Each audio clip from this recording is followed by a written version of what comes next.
Hello, I am Manu Madeddu, and this is SEO in 2024 Additional Insights.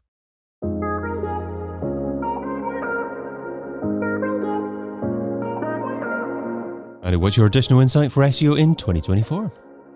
Well, I can discuss for hours, but I guess the main one to keep it short would be try to focus on quality and to understand really search intent. So focus on what your audience wants and, optimize, refine all your strategies around that rather than working in silos and not taking account all the insights from real data. But yeah, this is in a nutshell. Sounds good. Okay. So what does quality mean in 2024? Yeah, quality. So nowadays we are seeing everything is evolving fast. So, search engines are implementing new technologies. We've got AI, but also, all the technology in our industry are smarter, either because of AI, but also because of integration of tools. So focus on quality means making sure you don't just deliver content for the sake of delivering content, like huge quantity of articles or pages, but really try to understand what's best for your users and try to meet the user intent. So try to understand what they're looking for in the different phases of the funnel. For example, are they willing to buy something? Are they looking for more information? And most importantly, what you want them to do, and then build your strategy around that. So quality, encompasses either be sure you've got quality data because of the cookies policy changes and tracking and GA4. It's really important also we can count on reliable data. So data, must provide quality, like, must be reliable and provide insight. But also, again, the output of what we do must be orientated around EEAT, so must provide quality, must provide value to users. You must become an expert. You must, respond to what they want and provide trustworthiness. So quality, intent, and data are the three words that I'm hearing the most from you. Intent. So if you deliver the correct user intent, is that how you measure quality? Yes and no, indirectly. So another measure of quality is also, if you're working from client, is essentially client retention. So you keep it because the industry is also evolving fast, and you've got big agencies changing clients like on a frequent basis now because the industry, it's evolving as fast as technology. So they want to ensure you meet success. So I guess, for agencies, it's client retention. It's a measure of quality. Is the client happy? What you do is good, but also, in order to answer that, are you achieving what they want to see? Are you achieving conversions? Are you bringing more traffic to the business? Are you maximize the ROI? So, given what they spend, are you bringing back, value? So it's worth what they're spending with you, or, they may use an AI tool instead. So I think quality, it's also there, like ensuring you provide like quality results, like, you drive conversion, you drive value and maximize the budget. So I love using client retention as a way to measure success and whether or not you're actually delivering quality for the client. I guess what you don't want is for surprises. So for a client suddenly to leave and not expect that the client is wanting to leave or likely to leave. So what does good communication look like with a client to try to ensure that they are happy on an ongoing basis so you don't get those kind of surprises at the end of a contract? So see, again, it's around quality. So having quality conversations, so meaning, ensure all the stakeholders, so all the different teams, I don't know, if you're managing migration, making sure the product team, the dev team, SEO, all the involved team are in the same conversation. And also you are clear and don't hide any, struggles. You've got everything clear in terms of, what are the plans for all the teams. And yeah, I guess in terms of communication must be open, like very clear, open communication. And then making sure you've got all the elements, all the data, all the information from all the teams for you to be aware of the plans, timing, and, avoid surprises. And I think, because again, we are seeing a lot of automation, a lot of AI tools. The trick here, the real value here to show that we as humans can be smarter than AI automated tools. So in the way we communicate, so, that struggle, we are let's not hide it, but when you work on client, there are always kind of struggles coming from, I don't know, an unexpected issue from a website, or something they developed, or you never know, like a Google change, maybe they change. So it's about being clear. So don't hide the struggles, but be clear. Hey, we are facing this situation. What should we do? So find the right answer. So when we are focusing on quality and delivering quality content, how do we incorporate AI into that? Because you touched very briefly on integrating AI into your workflow and processes earlier on. How can you do that while at the same time ensuring maximum quality? Yeah, and again, to also ensure client retention. So it's about essentially stay on the top of what's happening in the market and become the expert. So test the new technologies, test the new tools, and show you are owning that, but also integrating it in your strategies. So But test it on the client's websites or test it on other sites beforehand? you can propose A/B testing, but depends on the scale of the client. So I'm now working on big clients, but I've been self-employed for 10 years. So it's easier when you work on smaller clients or on your own personal project to test.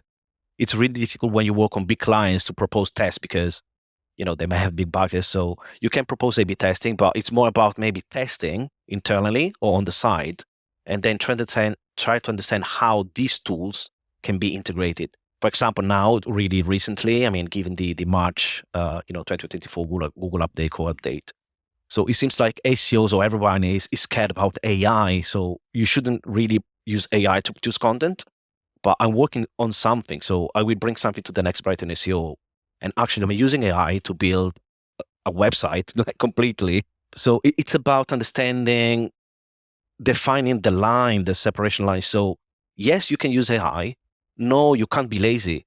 So it's not that you use ChatGPT, one prompt, and then you've got the content, you copy and paste, and then you've got your content for the website. But it's about integrating AI as a starting point. So you can use AI to better define, again, maybe user, or like avoiding to scrape the surface, but go a bit deeper. You should work on different prompts and really integrating your strategy, but as a starting point. And then also what you produce, the output should include all the EAT elements to, again, provide value to users. So you cannot really copy and paste what ChatGPT is telling you, but you should make sure you include case studies, personal point of view, FAQs, multimedia formats, so videos, bullet point, like a summary of the findings. So your content must be useful, but you can use AI to get there. So, it's a powerful tool, but you don't have to be lazy. You have to find the best way to use it. Can Google still tell when content's been written by ChatGPT? I mean, from my experience, I'm writing all the content, again, expanding, so making sure it's not like just AI generated. But no, I mean, from the site I'm working on and using the tools you find online to detect, AI generated content. No, it's not generated. But then again, it's not about asking ChatGPT, hey, give me, I don't know, an article around this topic, but it's about expanding, since you have something fairly good and also proof check. In my experience, again, I generated content with AI, they couldn't detect it. But I think the ultimate test is not what these tools say, it's the quality of the content. So when you read the content, does it good? Is it useful? Does it say something good, or is just, something you can read? And how you differentiate yourself out to everyone else there? I mean, maybe it's an insight I will bring to the Brighton SEO, but one way I'm doing this is essentially, again, I'm using ChatGPT or Gemini as a starting point. So I've done my keyword mapping. So I know the intent, I know what the users are looking for around a specific topic. And I feed all of that to GPT or Gemini to have like a starting article. But then I try to add personal side. The way I do this is checking online for a specific topic, like YouTube videos of experts explaining, on how to guide or how to do specific stuff. I use Gemini to condense and provide a summary or bullet points. And then I amend that. So I make an article or I make a few bullet points, and then I make sure I integrate also that in my article. So it's interesting that you mentioned Gemini. What do you find, if any, as the main differences between Gemini and ChatGPT? Well, main differences. So overall, ChatGPT can save a document. So if you ask GPT to produce an image and save a document, because of DALL-E or because ChatGPT is able to save a Word document, for example, if you ask for it, it's easier to use ChatGPT. I'm working on a tool to automate all of that. I'm using the API, but essentially using this process, I'm able to send the prompts in different stages, train the AI model, refine the content and article, and have my output but save in a Word document, and also produce images. You cannot do all of that with Gemini, first of all, because it is not yet there. You can't produce images and you cannot save in a Word document or an Excel document. Another one, for example, in GPT, you can upload an Excel file. You can ask GPT, hey, I've got this table in an Excel. Can you provide me the HTML code to have this table on a web page? And we give you the HTML for the table, but you just upload the Excel, which is something you cannot do with Gemini. On the other hand, with Gemini, for example, I've been, again, try to summarize videos with ChatGPT. You cannot do that. So you can't provide like a YouTube videos to ChatGPT. We struggle. Whether Gemini, because it's Google platforms, is able to have a look at the YouTube, see the transcript, and provide the points to you. So it's about understanding, I guess, the potentialities with both and get the best out of them. In terms of content, I think GPT is still, I've been reading an article whether now Gemini it's performing a bit better against 9-10 tests they've been trying to do with both. But from what I see, GPT is still a bit better in terms of long form content. It does look more human. You've got a bit more insights. Whether Google is a bit better for shorter things like metadata. You ask Gemini to provide a SEO page title or meta description. In Gemini is a bit better. So. Is it necessary for every SEO to be involved natively within Gemini and ChatGPT, or is it sufficient to use other third-party tools that perhaps exist already that are incorporating AI into their offering? And also, I was on AppSumo recently, and there are loads of different AI-powered SEO tools or transcript production tools or tools that will change transcripts into summaries on there. So perhaps it's okay now for SEOs just to use tools that they can interact with easily instead of actually trying to experiment directly with Gemini and ChatGPT. I think it's about how you position yourself. So yes, you're right. AI, it's getting everywhere. So I'm also building my site for Brighton SEO with WordPress. And AI is everywhere. You've got AI in Yoast SEO, so to optimize metadata. You've got AI when you build the pages. It can suggest the best format. It can suggest, the layout. You've got AI when you buy a domain. In GoDaddy, you look for a domain name. You've got AI suggesting you the best domain. You've got AI in the chat. I was using, different tools, and they've got AI to suggest, amendments for content or metadata. So you don't necessarily need to test yourself. You can use these tools, or you can test the output. You can see based on your experience what's best and refine it, because the final QA, human QA and proof checking is, paramount.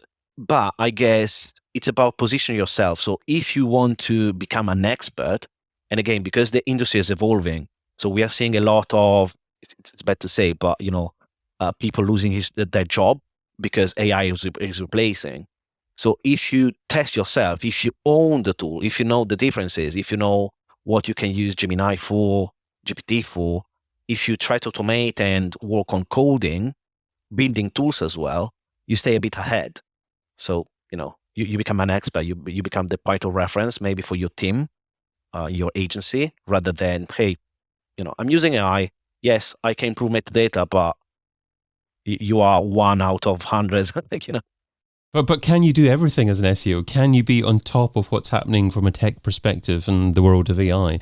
You can't, no, you can't. I recently moved so I was part of Dentsu Merco before, and we were discussing AI when ChatGPT 3 was released, and they released the API.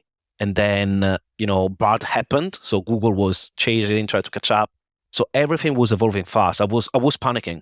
So honestly, because I was reporting myself back to the team, and we were trying to build a team around AI, but everything was evolving fast. So it was impossible for one person or 3-4 people to stay on the top of things. So everything is evolving fast. So I guess the trick is, based on what you do, try to understand what's the best use of AI. Again, my partner is a graphic designer. She was using DALL-E for mini project like restaurant menus, for example. So she's testing for something else.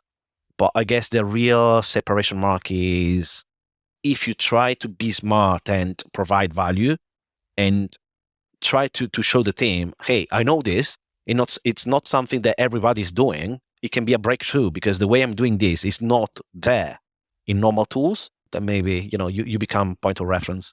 Otherwise, yeah, it's impossible to stay at the top of everything. It's impossible. But you can maybe use AI to grab information and. So you've shared what SEO should be doing in 2024. Now let's talk about what SEO shouldn't be doing. So what's something that's seductive in terms of time, but ultimately counterproductive? What's something that SEO shouldn't be doing in 2024? Yeah, I guess based on all we said, also, avoid to work in silos and try to be smarter. Because fair enough, one is the human factor. Because agencies and everyone now can use a tool instead of, asking you what to do or optimize a site. The human factor is important. So try to be smarter. So understand the technology, but also be honest. Really try to have a discussion with the clients and find a solution for what's happening. And then also, again, avoid to work in silos. So because the system, the algorithm, the search engines are now smarter, they don't check like single ranking signals, but they see overall, they see the whole picture. They collect data from social media. They collect data, way more data than before, from everywhere. I guess for you, it's really important to have a holistic approach, we say nowadays, like a broader overarching approach. So try to understand what's the best strategy across channels, what we want to achieve, and how to achieve it. For SEOs, maybe it's not worth for you to spend 3 months in optimizing speed if there is no return to the client.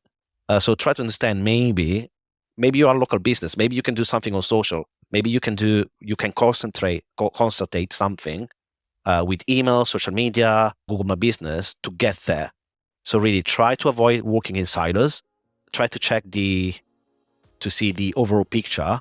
Be smart, be human, I guess, but use AI tools and automation to get there. Manu Madeddu is account director at Publicis, and you can find him over at zerodewdesign.co.uk. Manu, thanks so much for adding your additional insight to SEO in 2024. No problem. Thank you for having me. I've been your host, David Bain. You've been listening to an episode of SEO in 2024 Additional Insights, a Majestic series that complements the original SEO in 2024 podcast, video series, and book. Find out more at SEOin2024.com.